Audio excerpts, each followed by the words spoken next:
आज अमावस्या होती आणि अशोकच्या आईने घरावरून नारळ वाळून काढला आणि तो तिट्यावर जाऊन फोडला. आता तुम्ही म्हणाल, अशोक म्हणजे कोण? अशोक हा पंचविशीतील मुलगा, पातळ केस, उंच बांधा, रंग गोरापान, दिसायला देखणा आणि हृदयाने तलाठी होता. कमी वयातच त्याने खूप यश मिळवले होते. आई व वडिलांची अभिमानाने मान त्याने आपल्या कर्तृत्वाने उंचावली होती आणि या गोष्टीचा त्या दोघांना खूप गर्व होता. त्यामुळे गावातील लोक त्याला आपुलकीने मान देत असे. त्याचे आई वडीलही गरीब परिस्थितीतून वरती आले होते. त्यांनी अशोकलाही या गोष्टीची जाणीव करून दिली होती की खडतर परिस्थितीवर मात करून आपण आपली आयुष्याची लढाई जिंकायची असते. अशोकला एक भाऊ आणि एक बहीण. मोठ्या भावाचे लग्न झालेले. तो आपल्या वडिलांना शेती कामात मदत करत असे. दुसरा अशोक, त्याच्याही लग्नाचा ह्या वर्षी बार उडवायचा बेत होता. त्याला शोभणारी, साथ देणारी, घराला एकत्र ठेवणारी मुलगी अशोकचे आई व वडील शोधत होते. आता तिसरा नंबर होता तो अशोकच्या बहिणीचा. ती अगदी खट्याळ, मस्तीखोर, पण तेवढीच जिद्दीने अशोकच्या पावलांवर पाऊल ठेवणारी होती आणि अभ्यासात खूप हुशार. रात्रीची वेळ होती. अशोकची आई आणि वहिनी जेवण करण्यामध्ये व्यस्त होते, कारण खूप दिवसांनी अशोक आज घराकडे येणार होता. त्यानिमित्ताने त्याच्या आवडीचे पदार्थ बनवले जात होते. विशेषतः जिलेबी, जी त्याला अतिशय प्रिय अशी होती. लहानपणी तो चोरून जिलेबी खात असायचा, तेव्हा वडिलांनी बहुतेक वेळा त्याला पकडले होते. वडिलांनी त्या गोष्टीवरून त्याला खूप वेळ सुनावले होते, पण त्याने कधीच चोरून जिलेबी खाण्याचा अट्टहास सोडला नाही. पण त्यांना त्याच्याबद्दल प्रेम आणि जिव्हाळाही तितकाच होता. रात्रीचे 10 वाजले होते. अजूनही अशोकचा काही पत्ता लागत नव्हता. सर्व जेवणासाठी अशोकची आतुरतेने वाट बघत थांबले होते.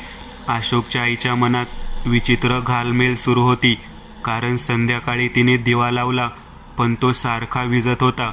म्हणून त्या विचारात तिला आठवले, फोन लागला तर सांगा. उशीर झालेला चालेल, पण शॉर्टकट नको धरूस. वडील अशोकला सारखे फोन करत होते. काही केल्या फोन लागत नव्हता. थोड्या वेळाने त्यांनी परत प्रयत्न केला, तेव्हा फोनची रिंग वाजली आणि अशोकने फोन उचलला. अरे अशोक, कुठे आहेस? सर्व तुझी वाट पाहत आहे. कधी येणार आहेस? बाबा, मी आता निघालो आहे.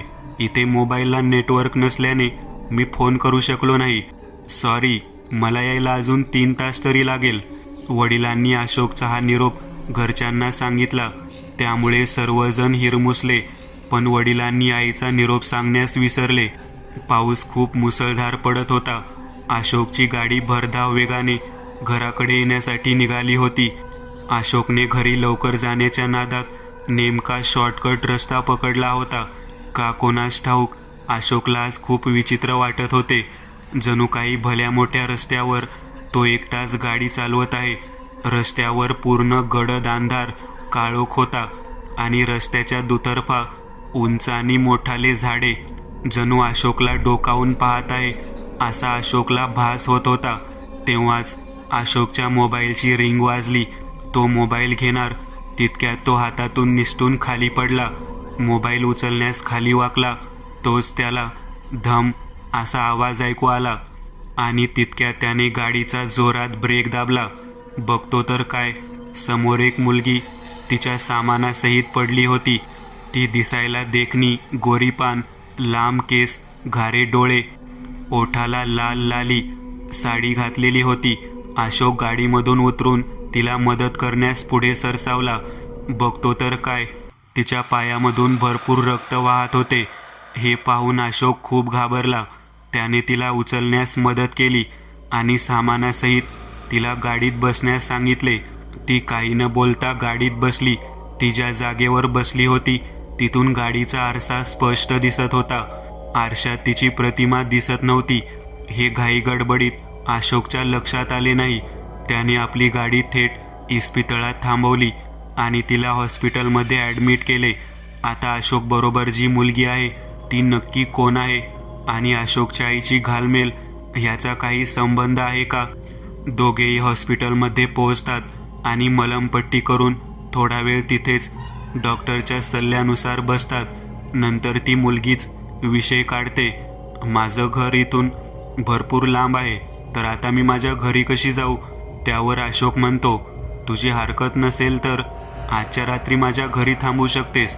माझी पूर्ण फॅमिली असते माझ्या घरी, तुला तिथे कसलाही त्रास होणार नाही.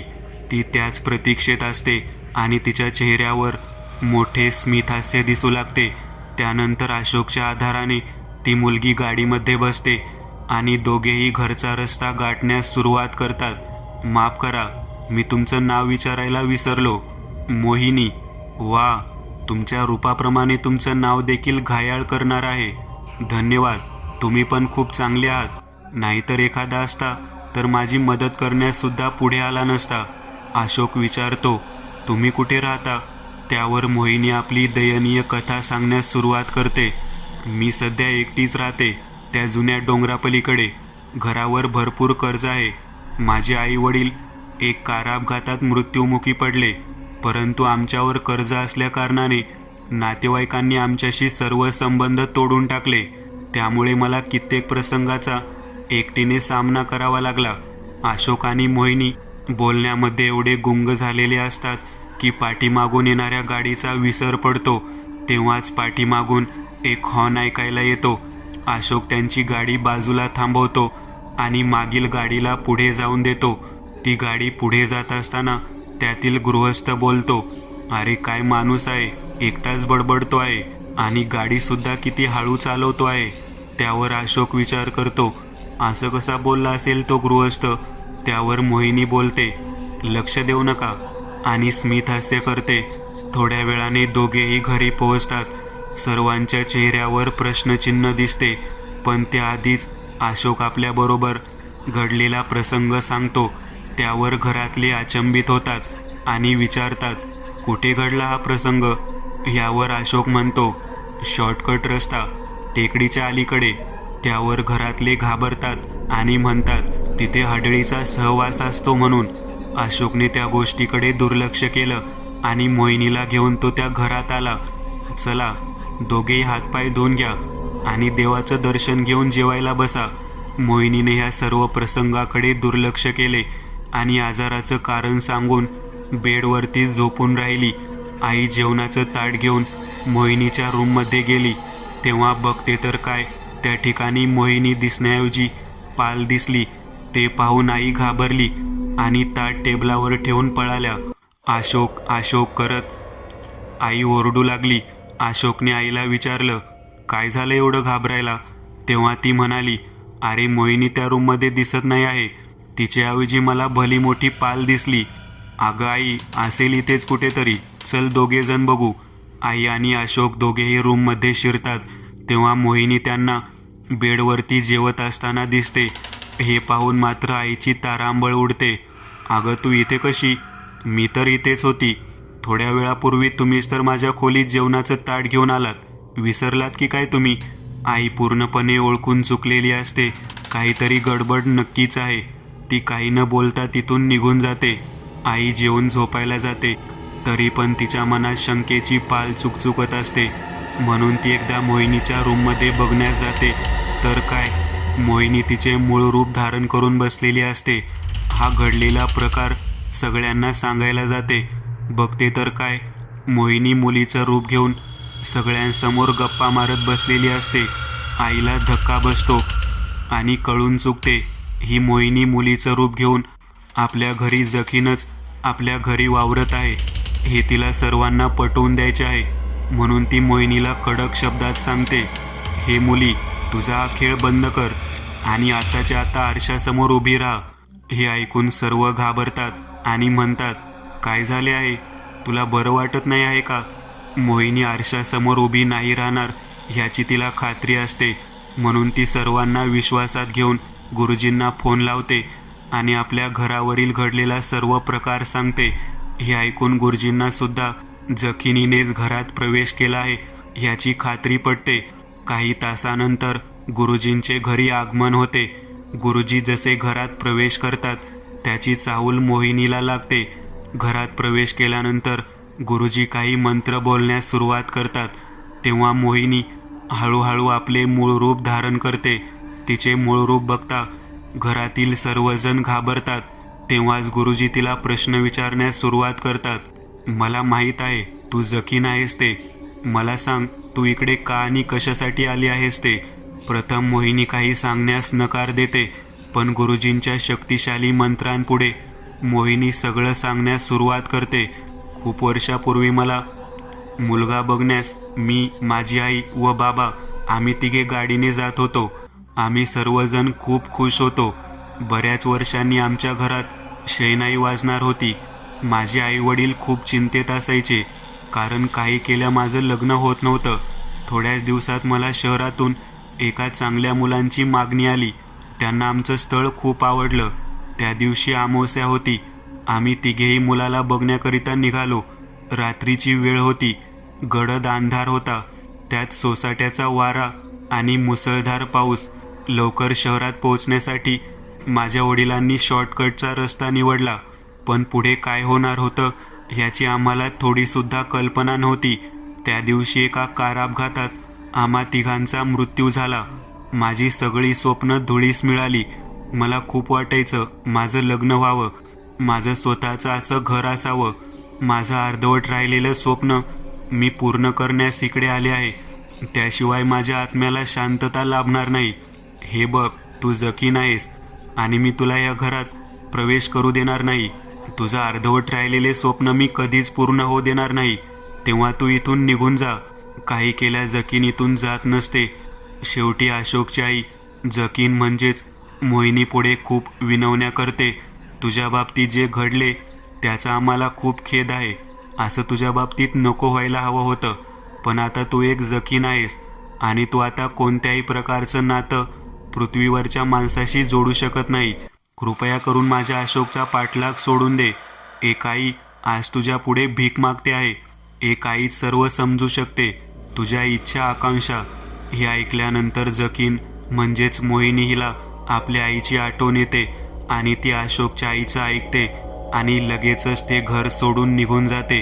काही वर्षांनी अशोकचे सुद्धा लग्न होऊन तो आपला एक सुखी संसार थाटतो. साधारण 15 वर्षापूर्वीची गोष्ट. माझे काका पोलीस दलामध्ये होते. ही कथा काकांनी मला त्यावेळी सांगितली होती. काका पोलीस दलामध्ये असल्याकारणाने त्यांना कधीही केव्हाही ड्युटीवर बोलावले जात असे. असंच एक दिवस काकांना त्यांच्या वरिष्ठ अधिकाऱ्याकडून फोन आला. सावंत, तुम्ही जिथे असाल तिकडून लगेचच खाडीवर जावा. मी आलोच पाठीमागून. काका घटनास्थळी पोहोचले आणि त्यांनी ती बॉडी निरखून बघितली. तेव्हा त्या बॉडीचा गळा कापण्यात आला होता. सावंत म्हणाले, प्रथम बॉडी कोणी बघितली तेव्हा तिथे झालेल्या जमावापैकी एका मच्छीमार गृहस्थाने हात वर केला आणि म्हणाला, साहेब, मी पाहिली पहिल्यांदा बॉडी. तेवढ्यातच तिकडं वरिष्ठ अधिकारी इन्स्पेक्टर इनामदार तिकडे आले. इन्स्पेक्टर इनामदार आणि सावंत यांनी बॉडी पाहिलेल्या त्या गृहस्थाची कसून चौकशी केली. कसून केलेल्या चौकशीमध्ये असे आढळून आले. कधी पाहिली साधारण बॉडी तुम्ही? साहेब, मी रामभाऊ. बघा, मी जेव्हा मासे पकडायला जात होतो तेव्हा समुद्र किनाऱ्यावर मला ही बॉडी दिसली. म्हणजे नेमकं तुम्ही किती वाजता बघितलात असं विचारताय? बघा साहेब, सकाळी 8 वाजता. तुम्ही या माणसाला ओळखता का? हो साहेब, हे पांडुरंग साठे, गावातील वजनदार व्यक्तिमत्व. 10 एकर शेतजमीन, स्वतःचा प्रशस्त वाडा आणि सगळ्यात महत्त्वाचं दिलखुलास व्यक्तिमत्व. पण असं अचानक काही कळायला मार्ग नाही. घरात कोण कोण असतं ह्यांच्या? साहेब, त्यांची बायको फक्त. अजून काही सांगू शकता त्यांच्याबद्दल? नाही साहेब. ठीक आहे सावंत, पटकन हॉस्पिटलची ॲम्ब्युलन्स मागवा आणि बॉडी पोस्टमॉर्टमसाठी पाठवा. आणि तुम्ही अजून काही कळल्यास लगेचच आम्हाला कळवा. इन्स्पेक्टर इनामदार आणि हवालदार सावंत दोघेही बॉडी पोस्टमॉर्टमला पाठवून पांडुरंग साठे यांच्या घरी चौकशी करण्यास जातात. दारावरची बेल वाजते. तुम्ही पांडुरंग साठे यांच्या मिसेस का? हो, मीच आहे. आणि तुम्ही इथे कशासाठी आला आहात? आणि माझे पती कुठे आहेत? मला माफ करा, तुमचे पती आता ह्या जगात नाही आहेत. त्यांच्यावर कोणीतरी धारदार सुरीने वार केला आहे. जोरजोरात रडतात. थोड्या वेळाने अलका साठे सांगतात, काय म्हणतात साहेब? हो मॅडम, त्यांचा खून झाला आहे. मी समजू शकतो. तुम्हाला कोणावरती संशय वगैरे? नाही साहेब, इनमिन घरात आम्ही दोघे, त्यामुळे आता ह्या जमिनीची देखभाल करणार तरी कोण, म्हणून मालकांनी निर्णय घेतला की त्यातील 5 एकर जमीन विकून टाकूया. आणि ह्याच गावात विजय साळुंखे नावाचे डॉक्टर आहेत. ह्यांना गावामध्ये हॉस्पिटल उभारायचे होते. त्यांना जमिनीची नितांत गरज होती. आम्हाला सुद्धा जमीन विकायची होती, म्हणून आम्ही हा व्यवहार केला. त्यांची कोणाशी दुश्मनी वगैरे? नाही साहेब, ते खूप दयाळू. दुश्मनी तर शक्यच नाही. हां, पण एक सांगू शकते, त्यांना अस्थमाचा त्रास होता. ठीक आहे, तुम्ही दोघेच एवढ्या मोठ्या वाड्यात राहतात का? नाही, आमच्याबरोबर एक नोकरसुद्धा राहत होता. आणि कालच रात्री त्याच्या आईची तब्येत बिघडली असल्याकारणाने तो त्याच्या गावी निघून गेला. त्याचे संबंध पांडुरंग साठे यांच्याशी कसे होते? चांगले होते. गरीब होता बिचारा, ह्यांच्या मित्राच्या ओळखीचा. गरीब म्हणून आम्ही ठेवून घेतलं त्याला कामावर. आमची सगळी काम करायचा. ठीक आहे, मला तुमच्या नोकराचा पत्ता भेटू शकेल? हो नक्की. साहेब, कृपा करून लवकरात लवकर माझ्या पतीच्या खुनाचा शोध लावा. हो मॅडम, नक्की तुमच्या पतीच्या खुनाचा शोध लावीन. तुम्ही अजिबात काळजी करू नका. इन्स्पेक्टर इनामदार आणि सावंत दोघेही प्रथम डॉक्टरकडे चौकशी करण्यास जातात. डॉक्टर विजय साळुंखे का? तुमच्याशी थोडं बोलायचं होतं. हो मीच. या ना साहेब. गावातील पांडुरंग साठे यांना आपण ओळखता का? हो. कशी तुमची ओळख झाली हे तुम्ही सांगू शकता? हो नक्कीच. काही दुखलं खुपलं की माझ्याकडेच यायचे उपचारासाठी. बस एवढीच ओळख? या पलीकडे सुद्धा तुमच्या दोघांमध्ये जमिनीचा व्यवहार? हो हो नक्कीच. तो व्यवहार आमचा पूर्ण झालेला आहे. ठीक आहे, तुमच्या माहितीसाठी सांगतो, ज्याच्याबरोबर तुमचा व्यवहार झाला आहे त्याचा खून झाला आहे. काय म्हणता साहेब? कधी आणि कसा झाला? त्याच चौकशीसाठी आम्ही आलो आहोत. त्याचा एका धारधार शस्त्राने त्यांचा खून करण्यात आला आहे. साहेब, ज्याने कोणी हा खून केला असेल त्या नराधमाला लवकर पकडा आणि माझी काहीही मदत लागली तर नक्की सांगा. ठीक आहे. इन्स्पेक्टर इनामदार आणि सावंत निघत असताना त्यांचं लक्ष कचऱ्याच्या डब्यात जातं. त्यात तुटलेला पंप दिसून येतो. तेव्हा ते मागे फिरतात. तुम्हाला दम्याचा त्रास आहे का? नाही. असं का विचारलं? हो, त्या पंपबद्दल. ॲक्च्युली तो माझ्या एका रुग्णाचा आहे. बिघडला असल्याकारणाने मी तो कचऱ्याच्या डब्यात फेकून दिला. ठीक आहे. दोघेही तिथून निघून जातात आणि नोकराचा शोध घेण्यास पुढे सरसावतात. इथे नंदकुमार जोशी कुठे राहतात? रस्त्यावरील गृहस्थ. साहेब, इथून डाव्या बाजूला एक प्रशस्त मैदान लागेल. तिथून 5 घर सोडली की 6वं घर नंदकुमार जोशींचं. ठीक आहे. इन्स्पेक्टर इनामदार आणि हवालदार सावंत आता नंदकुमार जोशीच्या घरी जातात. मला नंदकुमार जोशी यांना भेटायचे आहे. हरिभाऊ जोशी? हो साहेब, नंदकुमार जोशी इकडेच राहतो. मी त्याचा बाप आहे, हरिभाऊ जोशी. नंदकुमार हा पांडुरंग साठे यांच्याकडे कामाला आहे. महिन्यामध्ये 1 दिवस इकडे आम्हाला भेटायला येतो. अरे नंदकुमार, तुला विचारण्यास पोलीस आले आहे. साहेब, काय झालं? हे बघ, भोळेपणाचं आव आणू नकोस. तू ज्यांच्याकडे काम करतो त्याचा खून झालेला आहे. त्याच्या चौकशीसाठी तुला पोलीस स्टेशनमध्ये घेऊन जायला आलो आहे. नाही साहेब, मी काहीच केलं नाही आहे. मला त्याच्या खुनाबद्दल काही माहिती नाही आहे. तू आमच्याबरोबर येतो आहेस की नाही? नाहीतर आमच्याकडे दुसरे पण मार्ग आहेत. इन्स्पेक्टर नंदकुमारला पोलीस स्टेशनमध्ये आणतात. रीतसर पद्धतीने त्याला विचारतात, पण तो काही कबुली जवाब देत नाही. त्यामुळे त्याला थोडी मारहाण करतात. त्यानंतर तो अगदी पोपटासारखा बोलू लागतो. साहेब, सांगतो, बाईसाहेबांनी तुम्हाला अर्धसत्य सांगितलं आहे. माझ्या आईची तब्येत ठीक नाही, पण त्याकरिता माझ्याकडे तिच्या उपचाराकरता पैसे नाहीत. म्हणून मी त्या दिवशी मालकांकडे पैसे मागितले, पण त्यांनी देण्यास नकार दिला. शेवटी नाईलाजाने मला त्यांच्या घरात 50,000 रुपयाची चोरी करावी लागली. हे मालकाच्या लक्षात आले आणि त्यांनी लगेचच मला कामावरून काढून टाकले. हे बाईसाहेबांना माहीत नाही. म्हणजे तूच खून केला तर स्वतःच्या मालकाचा आणि पैसे घेऊन फरार झाला? नाही साहेब, मी नाही केला. मी खरं बोलतोय. पण त्याच्या बाबतीत मला एक गोष्ट माहीत आहे. मी निघताना असं ऐकलं साहेब कोणाशी तरी फोनवर बोलत होते. मला तू अर्धेच पैसे दिलेस, पूर्ण कधी देणार आहेस, एवढंच मी ऐकलं. हवालदार सावंत: साहेब, याच्या जडतीत एक कंगवा सापडला आहे. तो पुढील बाजूने कंगवा असून मागील बाजूने टोपण खाली केल्यास छोटंसं धारधार शस्त्र आहे. इन्स्पेक्टर इनामदार 2-3 कानाखाली पेटवून: हे तुझंच आहे ना, बोल ना, आता काय झालं? नाही साहेब, खरंच मी काही केलं नाही. काहीच केलं नाहीस तर हे तुझ्याकडे कसं आलं? तेव्हाच डॉक्टर शिंदेंचा फोन इन्स्पेक्टर इनामदार यांच्या मोबाईलवर येतो. पोस्टमॉर्टम रिपोर्टमध्ये काही कळले का? हो, त्यांचा खून झाला आहे. त्यांना अस्थमाचा त्रास होता. हो, मला त्यांच्या पत्नीकडून कळलं. पण त्याचा गळा कापून खून झाला आहे ना? नाही, खुनी फार चालाक आहे. त्याने दिशाभूल करण्यासाठी केला आहे. म्हणजे रात्री साधारण 10च्या सुमारास त्यांचा गुदमरून मृत्यू झाला आहे आणि नंतर 2 तासांनी दिशाभूल करण्यासाठी त्याचा गळा कापण्यात आला आहे. बापरे, म्हणजे खून 2 तास अगोदर झालेला आहे आणि तो पण गुदमरून. डॉक्टर शिंदे आणि इनामदार साहेब, एक सांगतो, जो कोणी खुनी आहे त्याला माहीत आहे की त्यांना अस्थमाचा त्रास होता ते. इन्स्पेक्टर इनामदारांनी डॉक्टर विजय साळुंखे यांच्याकडे तुटलेला पंप बघितला आणि त्यांच्या लक्षात आले. अर्धा पंप तर डॉक्टरांकडे बघितला. नोकरांकडून काही पैशाबाबत सुद्धा साठेच्या बाबतीत ऐकले होते. तर एकदा तलाठी ऑफिसला जाऊन जमिनी संदर्भातील व्यवहाराबाबत माहिती काढूया. आता इन्स्पेक्टर इनामदार आणि हवालदार सावंत दोघेही तलाठी ऑफिसमध्ये जातात. साहेब, मला पांडुरंग साठे आणि डॉक्टर विजय साळुंखे यांच्यातील जमिनीबद्दलच्या व्यवहाराची माहिती हवी आहे.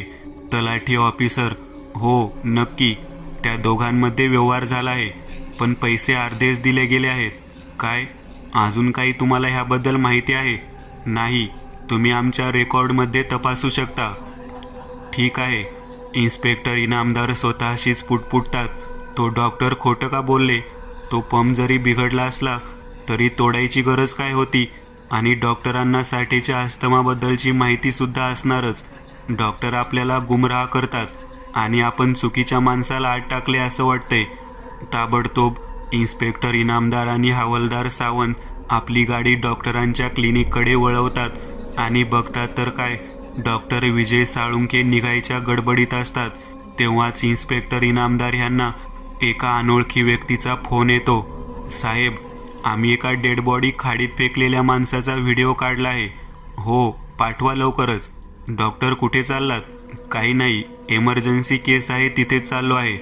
चला पोलीस स्टेशनमध्ये. तुमच्याकडे काही पुरावा वगैरे? चला, पोलीस स्टेशनमध्ये तुम्हाला सर्व पुरावे दाखवतो. तुमचे सगळे कारनामे कॅमेऱ्यामध्ये कैद झालेले आहेत. तेव्हा आता चला, ह्यातून तुमची सुटका नाही. डॉक्टर विजय साळुंखे तेव्हा पटकन डॉक्टर बोलून जातात. तिथे एकही CCTV कॅमेरा नाही. हे सगळं तुम्हाला माहीत होतं. तुमच्या माहितीकरता सांगतो, तुम्ही डेड बॉडी जेव्हा खाडीमध्ये फेकत होतात तेव्हा एका जोडप्यानं निसर्गाचा व्हिडिओ करता करता तुमचाही सुंदर पद्धतीने व्हिडिओ केलेला आहे. तो आमच्याजवळ आहे. आता सगळं कबूल कर, नाहीतर तुला चांगलाच चोप देतो. हो, मीच केला त्या म्हाताऱ्याचा खून. वीट आला होता. सारखा आपला फोन करून विचारायचा, कधी देणार उरलेले पैसे. सारखं आपलं त्या म्हाताऱ्याचं पैसेनी पैसे, कुठून आणू उरलेले पैसे. सांगितलं देतो पैसे. सध्या जेवढे होते तेवढे सगळे दिले. बाकीचे जसे मिळतील देईन. ऐके ना म्हातारा. शेवटी राग अनावर नाही झाला. शेवटी मनाशी निश्चय केला की या म्हाताऱ्याचा काटा काढायचा म्हणून. त्या दिवशी रात्री मला त्याचा फोन आला. हे बघा, तुम्ही माझे सगळे जमिनीचे पैसे द्या, अन्यथा माझी जमीन मला परत करा. साहेब, अशा वेळी काय करायचं? मी त्या जागेवर हॉस्पिटल उभारण्याचे बांधकाम सुद्धा चालू केलं होतं.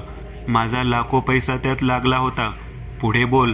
त्याच दिवशी रात्री संतापाने माझ्याकडे आले आणि म्हणाले, जर तू पूर्ण पैसे दिले नाहीस तर मी पोलीसमध्ये जाईन. माझ्यासारख्या विद्वान डॉक्टरला पोलिसांची धमकी. मी संतापलो. प्रथम मी त्याचा गळा दाबला. मला माहीत होतं की त्यांना अस्थमाचा त्रास आहे ते, आणि दिशाभूल करण्यासाठी मी धारधार शस्त्राने त्याचा गळा कापला आणि डेड बॉडी खाडीत फेकून दिली. आणि त्याच दिवशी रात्री मला नंदकुमार भेटला. त्याने मला त्याच्या बाबतीत घडलेली सर्व हकीकत सांगितली. त्याचं सांत्वन करण्यास त्याला मिठी मारत असताना त्याच्या खिशामध्ये ते धारधार शस्त्र टाकलं, जेणेकरून खुनी सापडला तरी त्याचा पूर्ण शक नोकरावर जावा. इन्स्पेक्टर इनामदार, तुला तर फाशीच झाली पाहिजे. चला रे, घेऊन चला ह्याला कोर्टात. इन्स्पेक्टर इनामदार आणि हवालदार सावंत डॉक्टर विजय साळुंके यांना बेड्या ठोकतात.